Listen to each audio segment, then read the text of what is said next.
Every new generation of wireless networks delivers faster speeds and more functionality to our smartphones.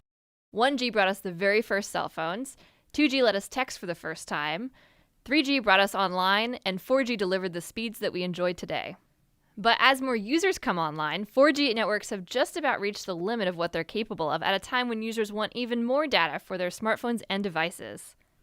Now we're headed toward 5G, the next generation of wireless. It will be able to handle 1,000 times more traffic than today's networks, and it'll be up to 10 times faster than 4G LTE.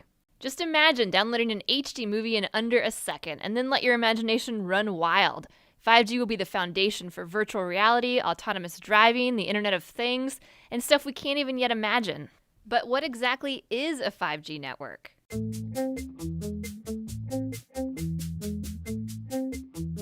The truth is, experts can't tell us what 5G actually is because they don't even know yet. But right now, there are 5 brand new technologies emerging as the foundation of 5G. Millimeter waves, small cells, massive MIMO, beamforming, and full duplex. First up, technology number 1, millimeter waves. Your smartphone and other electronic devices in your home use very specific frequencies on the radio frequency spectrum, typically those under 6 gigahertz. But these frequencies are starting to get more crowded. Carriers can only squeeze so many bits of data on the same amount of radio frequency spectrum. As more devices come online, we're going to start to see slower service and more dropped connections. The solution is to open up some new real estate. So researchers are experimenting with broadcasting on shorter millimeter waves, those that fall between 30 and 300 gigahertz. This section of spectrum has never been used before for mobile devices, and opening it up means more bandwidth for everyone. But there is a catch. Millimeter waves can't travel well through buildings or other obstacles, and they tend to be absorbed by plants and rain. To get around this problem, we'll need technology number 2, small cell networks. Today's wireless networks rely on large, high-powered cell towers to broadcast their signals over long distances. But remember, higher frequency millimeter waves have a harder time traveling through obstacles, which means if you move behind one, you lose your signal. Small cell networks would solve that problem, using thousands of low-power mini base stations. These base stations would be much closer together than traditional towers, forming a sort of relay team to transmit signals around obstacles. This would be especially useful in cities. As a user moved behind an obstacle, his smartphone would automatically switch to a new base station in better range of his device, allowing him to keep his connection. Next up, technology number 3, massive MIMO. MIMO stands for multiple input, multiple output. Today's 4G base stations have about a dozen ports for antennas that handle all cellular traffic. But massive MIMO base stations can support about 100 ports. This could increase the capacity of today's networks by a factor of 22 or more. Of course, massive MIMO comes with its own complications. Today's cellular antennas broadcast information in every direction at once, and all of those crossing signals could cause serious interference. Which brings us to technology number 4, beamforming. Beamforming is like a traffic signaling system for cellular signals.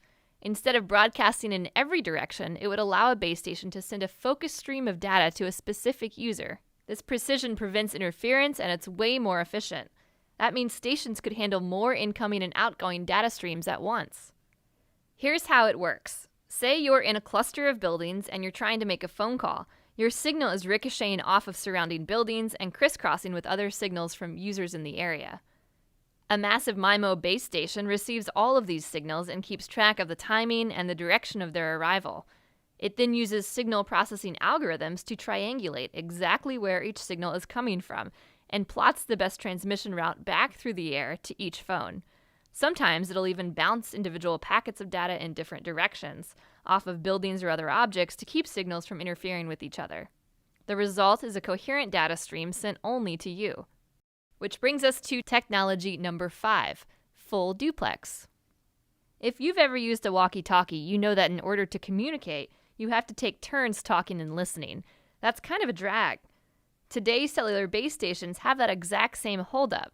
A basic antenna can only do one job at a time, either transmit or receive.